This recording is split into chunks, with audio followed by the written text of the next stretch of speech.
nakabuhay nga ako ng apple, ano.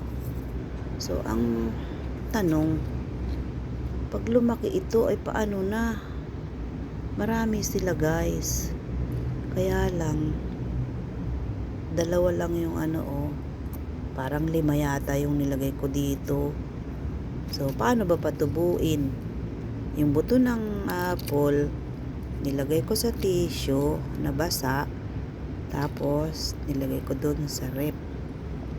Sa lagayan ng gulay. Binalot ko sa tissue, binalot ko sa plastic. Para mananatiling wet siya. Until yung buto is namaga, tutubo na yon. Oh, ito ay apple. Apple tree. Meron tayo ditong bawang. Oh, giniginaw na. Pero buhay siya. May sili. May sibuyas.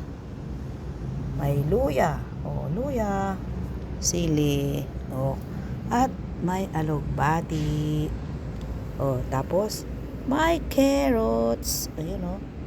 Oh, thank you for watching.